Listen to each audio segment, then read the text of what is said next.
तो नमस्ते दोस्तों, स्वागत है आपका ड्रीम इंडिया स्टडी पॉइंट में। आज की वीडियो में हम पढ़ने जा रहे हैं एससीआर के बारे में। तो देखिए, एससीआर एक आपका थर्मिस्टर है, ठीक। तो इसलिए हम सबसे पहले पढ़ते हैं थर्मिस्टर के बारे में। हम एकदम बेसिक से सीखते हुए चलेंगे सारी चीज़ें, और इस वीडियो में आपको एससीआर पूरे डिटेल में पढ़ा दिया जाएगा, ठीक है। तो सबसे पहले हम जानेंगे कि थर्मिस्टर क्या होता है, क्योंकि एससीआर भी एक थर्मिस्टर होता है इसलिए। चलिए हम सबसे पहले पढ़ेंगे थर्मिस्टर के बारे में। तो वीडियो शुरू करने से पहले अगर आपने अभी तक हमारे चैनल को सब्सक्राइब ना किया हो तो सबसे पहले चैनल को सब्सक्राइब कर लें, ठीक है, और टेलीग्राम चैनल को भी ज्वाइन कर लें। तो चलिए हम पढ़ते हैं सबसे पहले थर्मिस्टर। देखिए, थर्मिस्टर एक इलेक्ट्रॉनिक स्विच होता है जो कि हाई फ्रिक्वेंसी पर ऑपरेट होता है। यह एक सेमीकंडक्टर डिवाइस है। यह 3 या 3 से अधिक जंक्शन वाले पीएनपीएन युक्ति है, ठीक है। यह 3 या 3 से अधिक जंक्शन वाली एक पीएनपीएन युक्ति है, ठीक। यह एसी को डीसी में, डीसी को एसी में, ठीक, और हाई डीसी को लो डीसी में, हाई फ्रिक्वेंसी एसी को लो फ्रिक्वेंसी एसी में बदलता है। देखिए, एकदम सरल भाषा में लिखा हुआ है, आप एक दो बार पढ़ें, आपको याद आसानी से हो जाएगा, ठीक। अब हम पढ़ेंगे थर्मिस्टर एक बाई स्टेबल डिवाइस होता है जिन्हें ऑन से ऑफ तथा ऑफ से ऑन स्थिति में एक स्टैटिक स्विच की भांति किया जाता है, मतलब कार्य में लिया जाता है, कार्य करता है। थर्मिस्टर निम्न प्रकार के होते हैं: एससीआर, डीआईएसी। देखिए, एससीआर आ गया इसके अंदर, तो थर्मिस्टर के टाइप में आता है एससीआर, आपके डीआईएसी, और तीसरा है आपका टीआरआईएसी, यूजेटी, पांचवा है एससीएस और छठवां है जीटीए। तो सबसे पहले हम पढ़ेंगे इस वीडियो में एससीआर के बारे में, इसकी अगली वीडियो में हम पढ़ेंगे डीआईएसी के बारे में। तो एससीआर एक पावर इलेक्ट्रॉनिक डिवाइस है। इसका इस्तेमाल स्विचिंग के लिए किया जाता है। एससीआर का full form silicon controlled rectifier होता है। इसे थर्मिस्टर भी कहते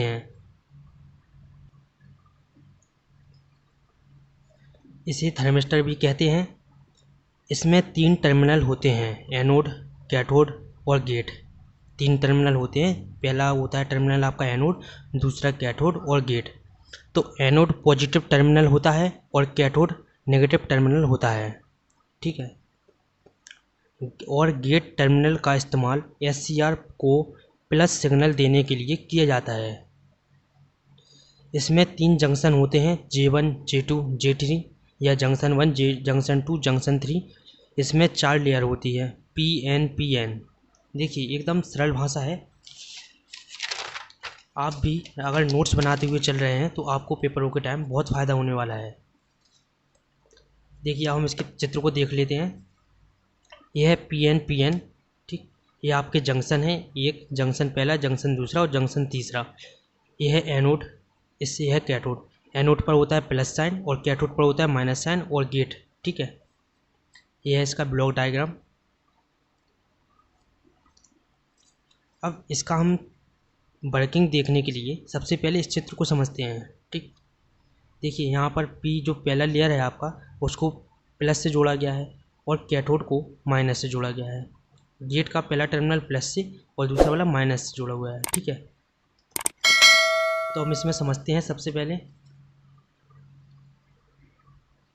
देखिए, इसकी वर्किंग को हमने 3 भागों में बांटा है, जिससे आपको समझने भी आसानी होगी और लिखने में भी आसानी होगी, ठीक है। इसमें 3 मोड होते हैं: forward blocking stage mode, forward conduction mode और रिवर्स ब्लॉकिंग मोड, ठीक है। तो पहला हम पढ़ते हैं फॉरवर्ड ब्लॉकिंग स्टेज मोड।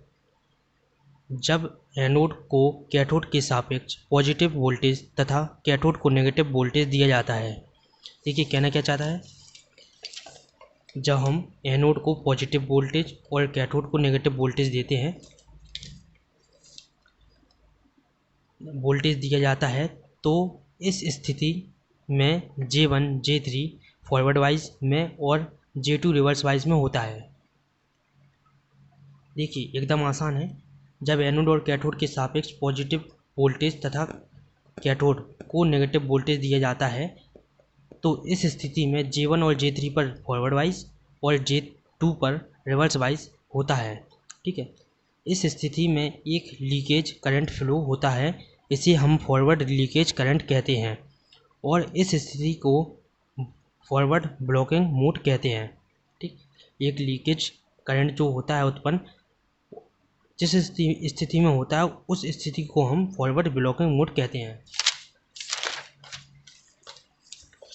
ये वीडियो आराम से लंबी भले ही हो बट आपको आराम से समझ में आना चाहिए। दूसरा है फॉरवर्ड कंडक्शन मोड।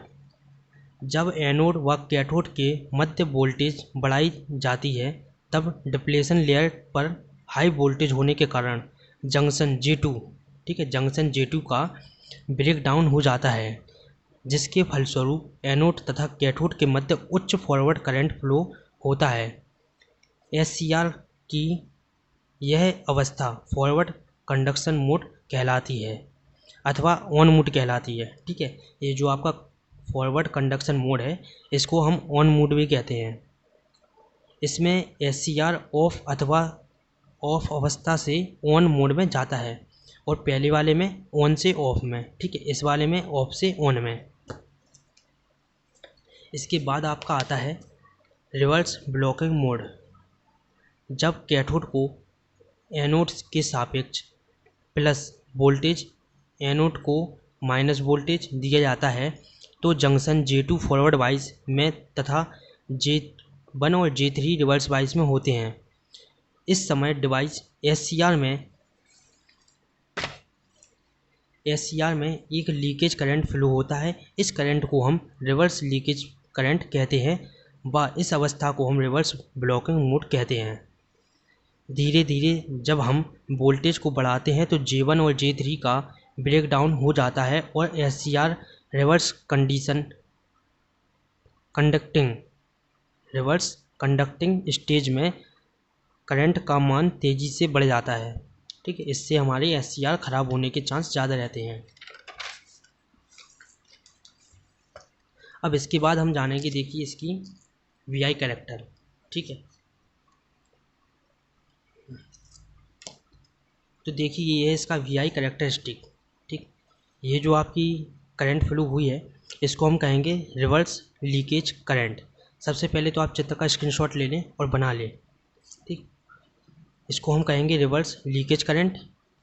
यहाँ पर जो करंट फ्लो हो रहा है उसको हम कहेंगे फॉरवर्ड लीकेज करंट और यहाँ पर जो वापस गया है, ठीक, इसके बाद ये है IH, इसको हम कहेंगे वोल्टेज होल्डिंग करंट। ठीक है, सबसे पहले तो हमें दो लाइन खींचना है IA और VA। ठीक, इसके बाद हमको यहाँ से करंट फ्लो कराना है, इसका नाम होगा leakage current, leakage reverse leakage current. इसके बाद जो यहाँ पर करंट जाएगा उसका नाम होगा फॉरवर्ड लीकेज करंट। इसके बाद करंट एक बार पीछे होकर फिर सीधा ऊपर की साइड जाएगा, इसको हम कहेंगे, जो पीछे होने की स्थिति होगी उसको हम कहेंगे IH होल्डिंग करंट और IL जहाँ पर ये स्थिति आई है इसको हम कहेंगे लैचिंग करंट। ठीक है, लैचिंग करंट। इसके बाद देखिए थोड़ा हम इसके बारे में भी जान लेते हैं। होल्डिंग करंट क्या होता है? IH वह न्यूनतम करंट जिसमें SCR ऑन से ऑफ स्थिति में जाता है। होल्डिंग करंट का मान सदैव लैचिंग करंट के मान से कम होता है। ठीक, लैचिंग करंट पढ़ते हैं। वह न्यूनतम करंट जिसमें SCR ऑफ से ऑन स्थिति में जाता है लैचिंग करंट कहलाता है।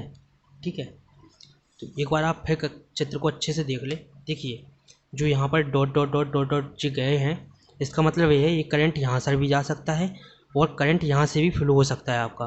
ठीक, इसका मतलब ये है। अब इस वीडियो का लास्ट पार्ट जो हमारा है उपयोग, तो SCR के उपयोग क्या हैं? SCR का प्रमुख उपयोग हाई पावर कंट्रोल डिवाइस के रूप में होता है। जो SCR होता है उसका हम उपयोग कहाँ करते हैं? High power control device. इसका उपयोग हाई पावर कंट्रोल डिवाइस के रूप में किया जाता है। इसका उपयोग किया जाता है रेगुलेटर पावर सप्लाई में, मोटर कंट्रोल में, बैटरी चार्जर में, फेस कंट्रोल में और स्टैटिक स्विच में। ठीक है, तो ये तो हमने जाना कि उपयोग किस किस में किए जाते हैं। तो आज की वीडियो में हमने SCR एकदम डिटेल में और अच्छे से पढ़ा।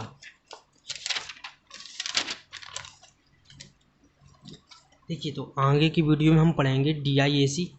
आज की वीडियो में हमने पढ़ा SCR। SCR में हमने आपको थर्मिस्टर भी समझा दिया, थर्मिस्टर होता क्या है और थर्मिस्टर के अंदर कौन कौन से SCR, DIA, TRIA कौन कौन से वो आते हैं, हमने आपको आज वो भी समझाया है। तो अगर वीडियो अच्छी लगी हो तो लाइक, कमेंट और शेयर करें। और एकदम सरल भाषा में नोट्स बनाए जा रहे हैं ताकि आपको भी पढ़ने में कोई कठिनाई ना हो।